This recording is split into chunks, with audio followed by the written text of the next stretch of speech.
be addressing the term referencing on this court. In this matter, I will be speaking on this matter for 15 minutes. Your Honor, can I recite the fact of the case? Yes. Nature of this case is criminal. The jurisdiction of the court is Chief Judicial Magistrate according to the section 29 of the CRPC. The fact of the case, the prosecution case is that the police station in charge of civil line Jabalpur received an information from informer that a person Ramesh Babu, resident of Pachpedi, has in possession counterfeit currency note having knowledge to use the same as counterfeit currency, and he is intending to use the same as genuine currency note. After receiving the information and the completing some formalities, the sub-inspector with police force went to the house of Ramesh Babu, but due to urgency, the police could not obtain house search warrant from the competent authority. Because in the formality of obtaining the search warrant, Ramesh Babu might have left his house and might have shifted the fake currency note or could have used it as genuine outside the city. After arriving, the sub-inspector informed Ramesh Babu that his house has to be searched as he has received an information regarding commitment of cognizant offence. After providing intimation, the house of Ramesh Babu was searched as per law. During the search, police party found a bundle of packet hidden in a box containing number of 100 rupees currency note. On the counting, it was note of 3 lakhs rupees. On prelim inquiry by the sub-inspector, it was found that those notes are counterfeit currency as they were not having watermark, inscribed silver line, and the paper used was of inferior quality. In comparison of genuine note, important letters were missing, the color were fade. On the basis of information is suspicious that the notes were fake, they were seized in presence of legal witnesses. Ramesh Babu was not in position to explain about position of those currency notes. He was arrested and arrest memo was prepared. The case diary was handed over to SDOP, who further investigated. On the request of investigation officer, the state bank manager of a local branch inspected the note. He found them as counterfeit currency and submitted his report. The reason, as the investigation was in progress, Ramesh Babu was produced before the local judicial magistrate for judicial remand. After completing the necessary formalities, the magistrate sent him on judicial remand. During the investigation, the seized notes were sent to bank note press at Devas MP for examination. The expert opinion. The expert found all notes are counterfeit currency and sent his report. After completion of investigation, charge sheet was filed against Ramesh Babu. After cognizance by the concerning magistrate, the cause committed to section judge Jabalpur.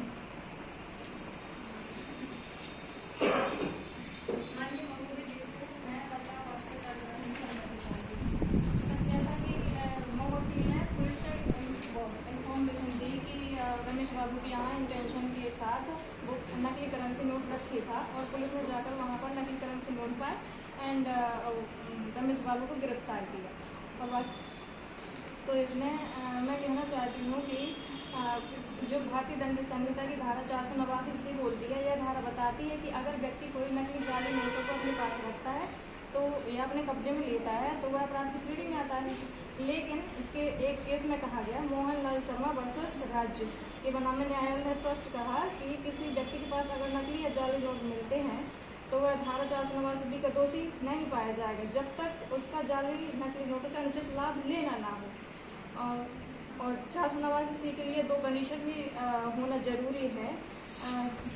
जो है पहली, जिस समय आरोपी currency note या नकली note को अपने कब्जे में रखते था उसे जानकारी थी वह अपने पास नकली जाली नोट लिए था।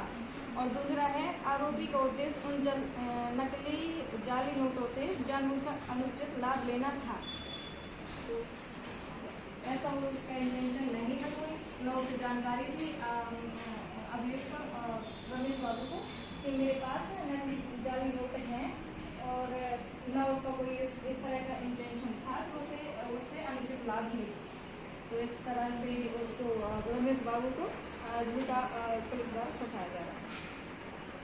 जैसे कि प्रकरण की केस डायरी में बताया गया है कि पुलिस ने निरीक्षण में यह तो साबित कर दिया कि नोट नकली है, लेकिन इससे यह साबित नहीं होता है कि मेरे अभियुक्त रमेश बाबू ने उन नकली नोटों का उपयोग अनुचित लाभ पाने या यह जानते हुए नोटों को अपने पास रखा है कि नोट जारी है या नकली है, जबकि मेरे अभियुक्त ने उन नकली नोटों के बारे में कोई जानकारी ही नहीं थी।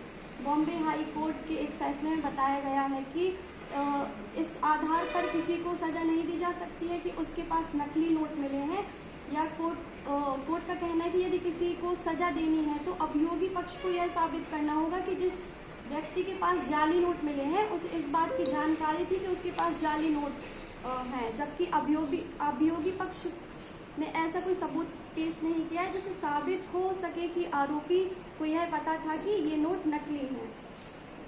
कोई सबूत ना होने के कारण यह स्पष्ट हो जाता है कि मेरे अभियुक्त रमेश बाबू पर लगाई गई धारा 489 झूठी साबित होती है, अतः मेरे अभियुक्तगण को 489 धारा से दोष मुक्त किया जाए।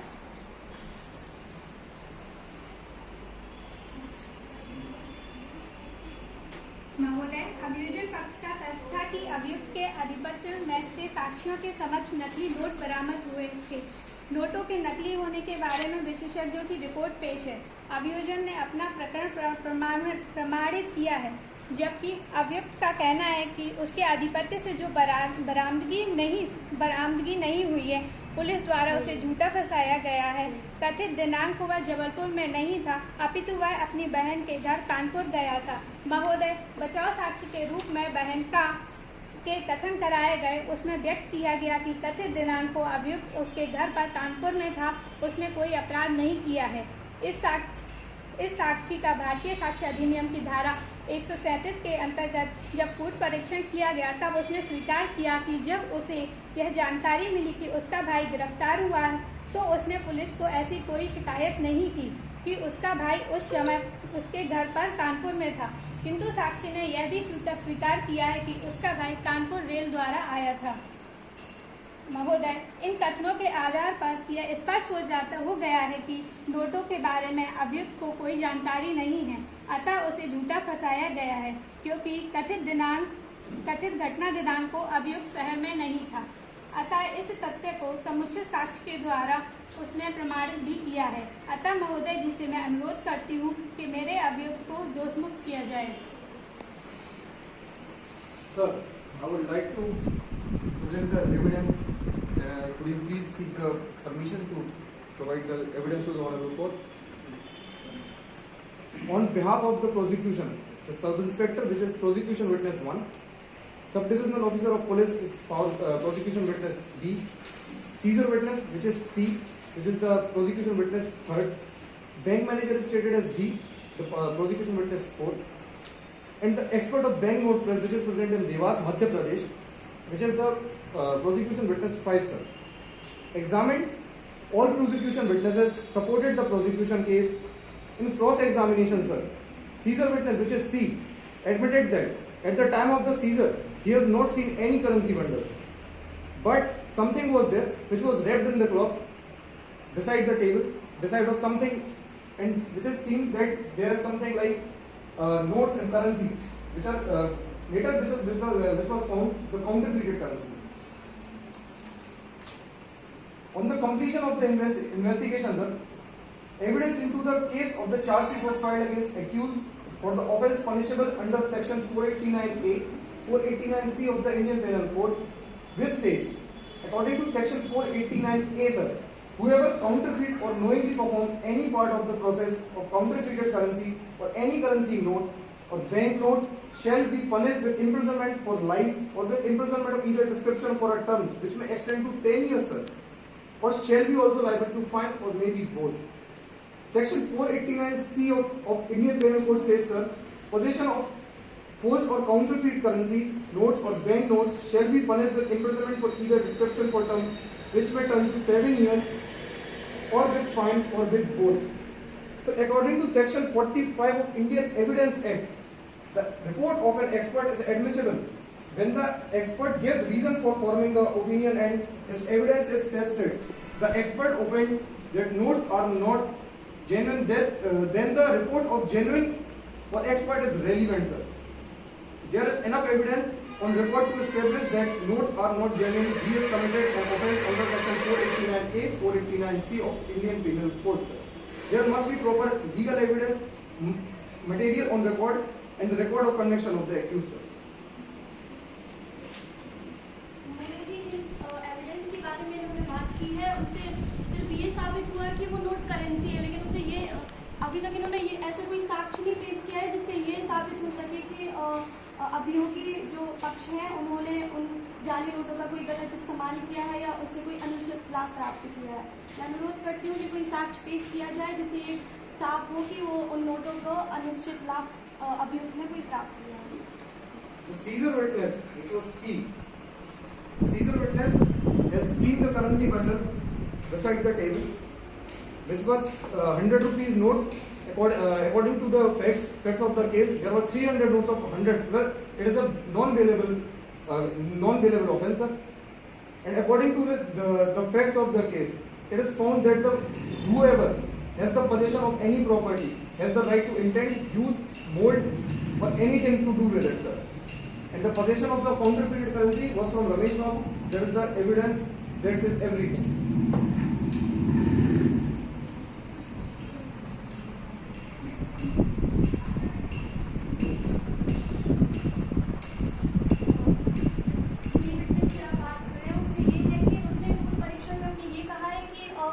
उसने नोटों को नहीं देखा है कि उसने सिर्फ कपड़े में ये उसने ये बताया अपने कोर्ट परीक्षण में कि सिर्फ कपड़े में कुछ लिपटा हुआ देखा। उसने ये नहीं बताया कि उस कपड़े में या करेंसी नोट पाए गए।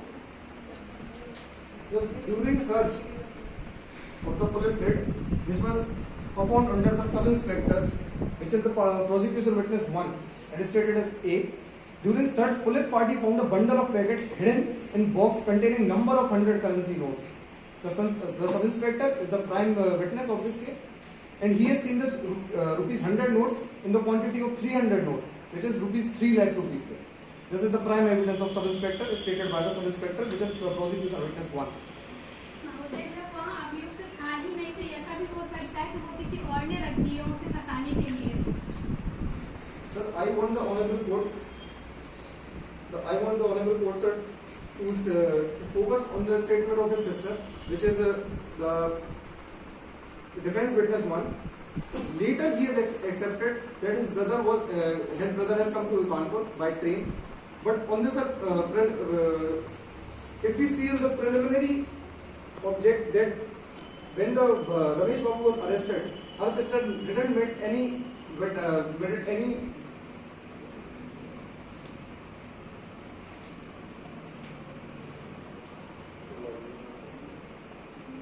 statement.